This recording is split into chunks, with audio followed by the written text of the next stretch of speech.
باقی ہے. وہ رسول جانے برکت فرما رہے ہیں کہ جو نماز چھوڑے گا اللہ برکت اٹھائے گا.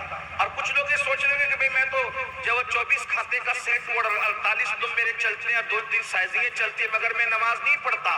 تو یہ مولوی کی بات کیا ہے, حیثیت رکھتی ہے؟ مولوی کی بات نہیں, یہ مولا کی بات ہے. کروڑوں کمائے گا پھر بھی برکت نہیں ہوگی, لاکھوں کمائے گا پھر بھی برکت نہیں ہوگی. دیکھ لو بے نمازی ہائے ہائے کرتے ہیں, برکت نہیں ہے. پھر کیا کہتے ہیں, مولوی صاحب تعویذ دو, پیر صاحب تعویذ دو, سید صاحب تعویذ دو. دیکھو میں تعویذ کا مخالف نہیں ہوں, لیکن جس برکت کو اللہ نے اٹھا لیا, کسی کی تعویذ میں اتنی طاقت نہیں ہے کہ وہ آپ کی روزی میں طاقت برکت لا سکے. جو اللہ اٹھانے اس کو کوئی واپس نہیں لا سکتا. اس لیے پہلی بات اللہ کے رسول نے فرمائی, روزی سے برکت جاتی. اب گھروں سے برکت گئی, پھر برکت جاتی تو ہم کیا کہتے ہیں, بندش کروا لیں گے کیونکہ کسی نے کچھ کر دیا. میرے بھائی کسی نے کیا کیا, ہم نے خود کیا. اپنے ہاتھوں سے اپنے پیر پہ کڑاڑا مارا. یہ جو بابا لوگوں کے کاروبار چل رہے ہیں نا, ہماری بے عملی کی وجہ سے چل رہے ہیں. جس دن آپ باعمل ہو جائیں گے, بابا کو خود آپ کے پاس دعا لینے کے لیے آنا پڑے گا. یہ بے عمل لوگ کی بات کر رہا ہوں, باعمل لوگوں کی بات نہیں کر رہا ہوں. میرے بھائیوں, جو خود آدھی روٹی اور ایک روٹی کے لیے تمہارے پیچھے بھاگتے رہتے ہیں, آپ مجھے بتائیں اگر کوئی واقعی بابا بن جائے نا, وہ کوئی واقعی بابا بن جائے, وہ پبلک کے پیچھے نہ بھاگے, پبلک اس کے پیچھے بھاگے. یہ جو ہے وہ گاندھی جو چھپا ہوا ہے, اس کے لیے کتنی اناپ شناپ باتیں کرتے ہیں, ایمان کھونے والی باتیں کرتے ہیں, طریقت کے نام پہ اڑگم دڑگم باتیں کرتے ہیں, تمہیں اپنے شکنجے پھانسنے کی کوشش کرتے ہیں. کہ میں تعویذ کی مخالفت نہیں کر رہا ہوں, یہ جو جاہل گوار ان پڑھ, یہ ان کے چکر اور چنگل میں پھنس کر کے اپنا ایمان بھی گواتے ہو. عورتیں جاتی تو عزت بھی گوا دیتی ہے, آبرو بھی گوا دیتی ہے. یاد رکھیں سب بابا ایسے نہیں ہوتے, لیکن آپ دیکھ لیں, ہمیں پتا چلا ہے کہ بعض لوگ بابا گیری کے نام پر زنا کے دھندے کروا رہے ہیں. یہ حالت ہے, صورتحال ہے. خواتین جاتی, آبرو دے آتی ہے. آپ کیا سمجھ رہے ہیں حالات کتنے نازک ہیں؟ اصل میں آپ موبائل گیم میں ڈوبے ہوئے ہو, آپ کو اپنے گھر کی خبر نہیں ہے, آپ کو اپنے معاشرے کی خبر نہیں ہے, آپ فیس بک میں ڈوبے ہوئے ہو, آپ کو کیا فکر ہے؟ اللہ اکبر. حالات سے آنکھیں بند کرنے کے لیے یہی تو تمہارے ہاتھ میں کھلونا دیا گیا ہے.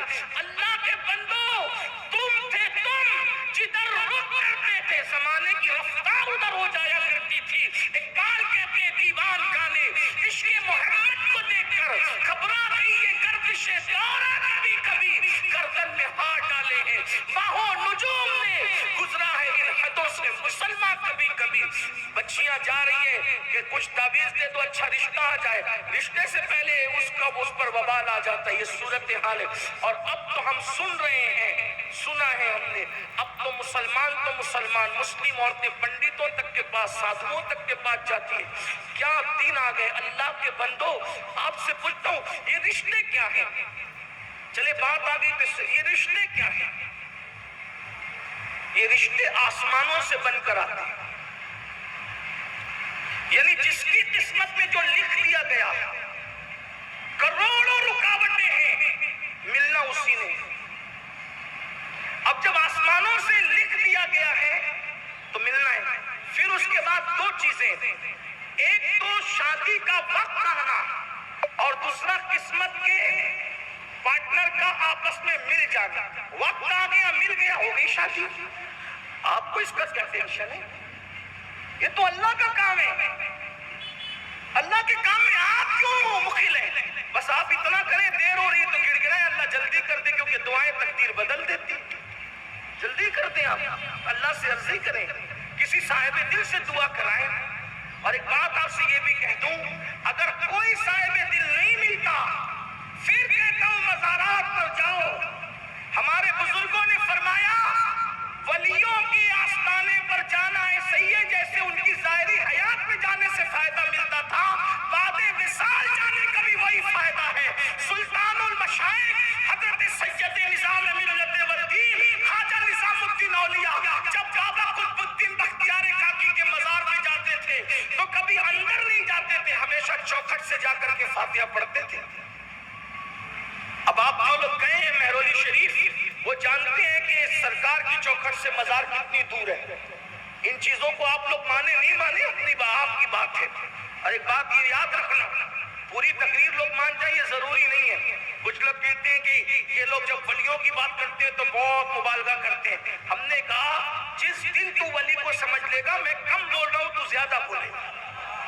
ہاں اس لیے کہ اللہ فرماتا ہے اولیائی تحت قبائی، میرے ولی میری قبا کے چادر غیرت کے نیچے چھپے. ارے نادان، جو میری قبا کے نیچے چھپ جائے تو اس کو نہیں پہچان سکتا. جو خدا کی قبا غیرت کے نیچے چھپے ہو تو ان کو کیسے پہچان سکتا ہے؟ ولی کو پہچاننے کے لیے کم سے کم ولی بننا پڑتا. کچھ لوگ ہم سے کہتے ہیں یہ غوث پاک کو زیادہ بڑھا کے پیش کر رہا ہے ہندوستان میں، ایک قادری ہونے کی وجہ سے کہہ رہا ہے. میں نے کہا تیرا منہ دے، واللہ قادری ہونے کی وجہ سے نہیں، میری کوئی اوقات نہیں، میں کیا مبالغہ کروں گا. تو کہا جب کہانا کہ وہ مردوں کو زندہ کرتے تھے تو شرک کر دیا. میں کہا ملا جی تو نے سمجھا کیا ہے غوث پاک کو؟ یہی تو توحید یہاں سے بیان ہوتی ہے. کہا غوث پاک نے مردہ زندہ کیا تو شرک ہو گیا، یہ کام تو اللہ کا ہے. میں نے کہا اللہ دکھائی نہیں دیتا، سجائی نہیں دیتا، سنائی نہیں دیتا. جو سنائی دے وہ اللہ نہیں، جو دکھائی دے وہ اللہ نہیں، جو سجائی دے وہ اللہ نہیں، جو سمجھ میں ہے وہ اللہ نہیں، جو گمان میں ہے وہ اللہ نہیں، جو وہم میں ہے وہ اللہ نہیں. تو پھر اللہ کو پہچانے کیسے؟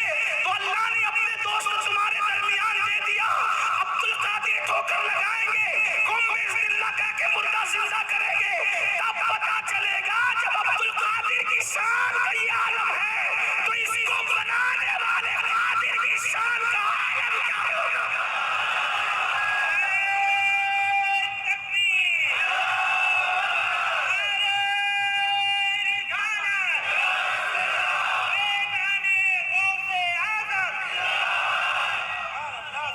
نابالغ محققین کو توحید کیا پتا؟